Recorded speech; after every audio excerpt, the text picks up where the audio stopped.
Today I wanted to share with you a project that I started last week. Japanese black pine cuttings. Well, Japanese black pine seedling cuttings.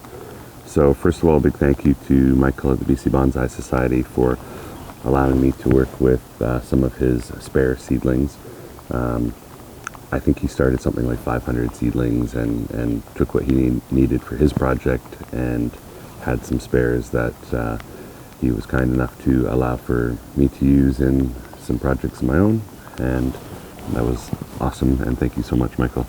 Now, there are a ton of videos on how to take cuttings from Japanese black pine seedlings, so I'm not going to go through the whole process and show everything start to finish, but I will do a quick demo on how to do a couple, just so you can see how it's done, and I'll put some links in the description to a video from Jelle from Growing Bonsai, who did a really good demonstration there, and the other method that I was using was from Bonsai Tonight, and I'll put a link there for that blog. Okay, so these are the Japanese black pine seedlings, and I guess the first thing you might ask is why would you take a perfectly good seedling and cut off the roots? And the answer essentially is to get a better nabari, or to put another way, that Japanese black pines typically will grow a significant taproot. So if we pull one out, let's take this guy, and they typically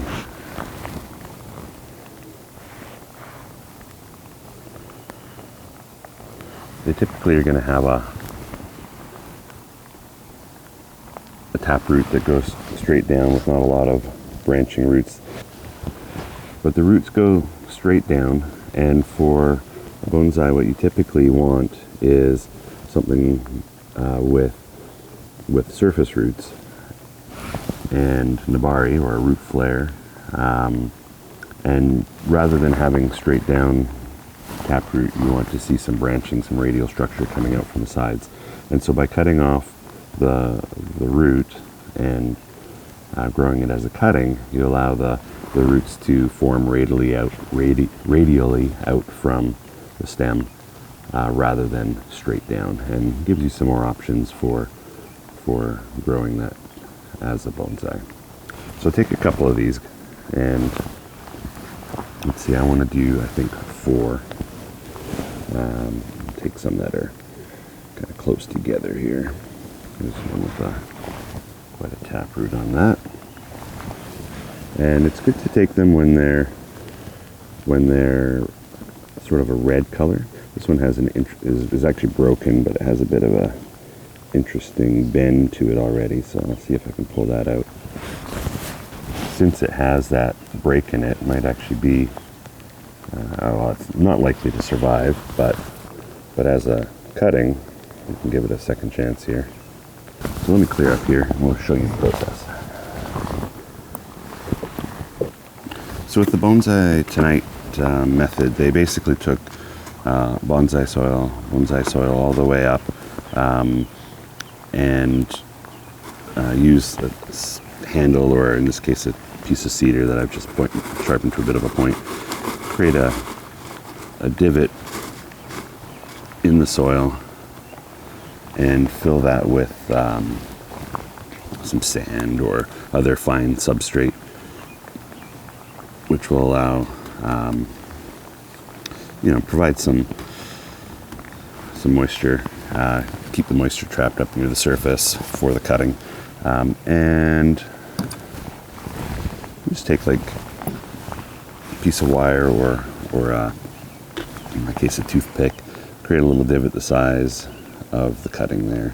And the other method that you can do is bonsai soil most of the way up, and then have a layer maybe an inch thick of another fine substrate like sand. I've also tried it with vermiculite and just some sifting fines from perlite and lava. The nice thing about doing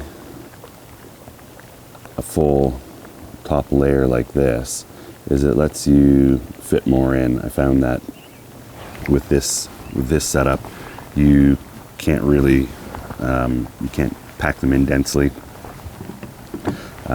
So I'll show you both. Now I've just got some rubbing alcohol. You want your tools to be clean. I'm actually using like a brand new utility knife blade. So it's going to be clean anyway. However, I will just give everything a spray down.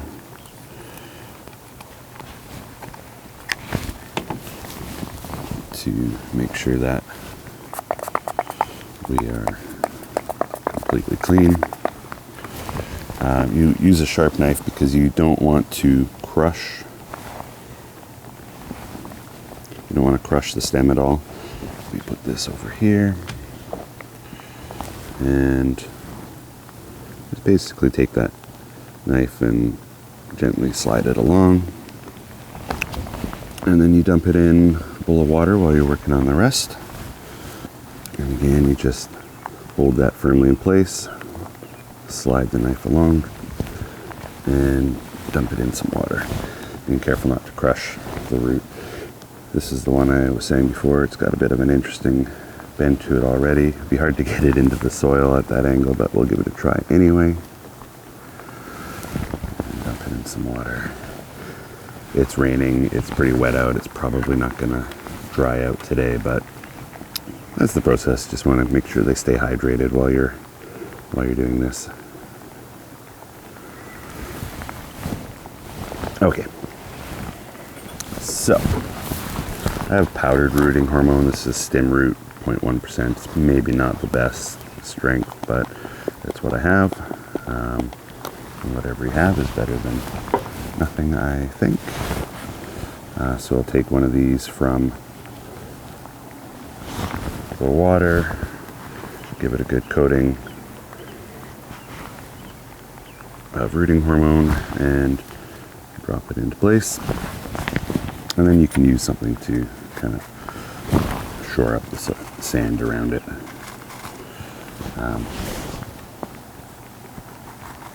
I probably should have watered this sand, but it was pretty moist already. It's been raining. Okay, so next one.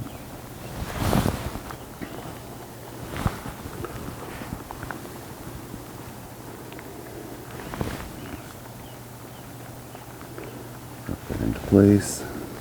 This is the one that's going to be a challenge because it's got quite the angle on it. However, angles are always interesting for bonsai, so we'll see if that is lucky enough to work. And drop this guy in as well. And then yeah, you can just use something to push the sand in tight around it.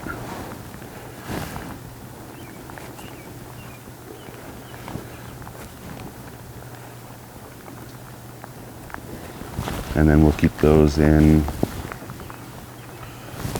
humid environment. I have a little like cheap plastic tent greenhouse that I can put these in just to keep them humid when it gets hot out.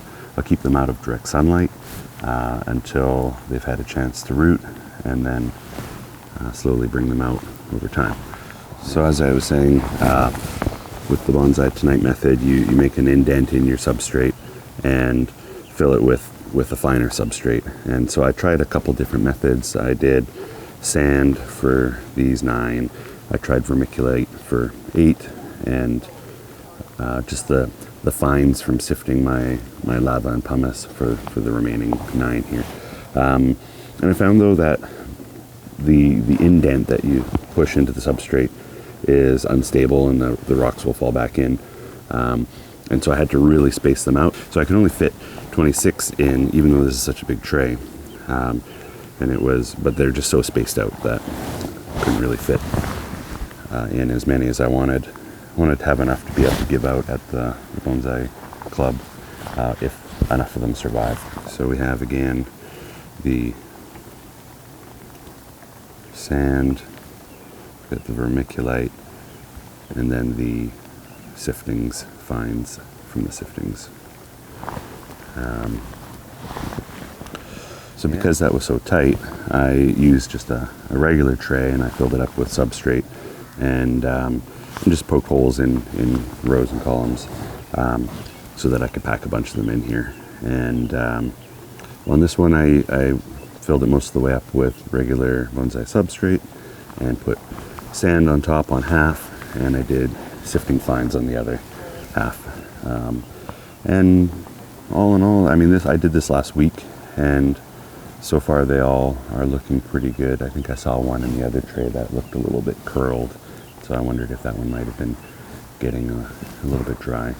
So these guys all look pretty straight, but then this one looks a little curled up, so I'm not sure if that one's drying out or just not healthy. I've read about this process a long time ago, but I've just never had the guts when usually when I buy seeds, I'll buy, I don't know, I'll plant 10 and 2 or 3 will sprout. And then at that point, I'm not really willing to start cutting off the roots and messing with them and trying something like this. But because I was able to get such a large supply of seedlings, and it really freed me up to be able to experiment and try some different techniques. So certainly that's some takeaway for me, is that if I'm going to give something like this a try, plant a lot of seeds, and it gives you a lot of room for error, and maybe not all of them will survive, but I'll still potentially have enough for what I need to do.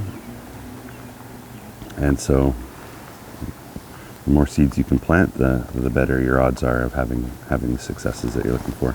I'm hoping that if enough of these survive, then I can give back to the BC Bonsai Society by either, if there's enough, maybe I can give them out to members at the meeting, or if there's just a few that survive, then maybe I can auction them off, and we have a club auction, not a club auction, we have a raffle. So every once in a while we'll do a raffle at the club, and the proceeds go to the club, and so might give some to the raffle, or if I have enough to give away to members, I'll do that.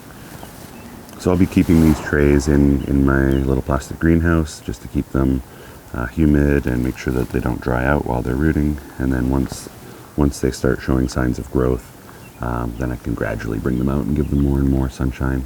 And one day I'll be able to separate these out into their own pots.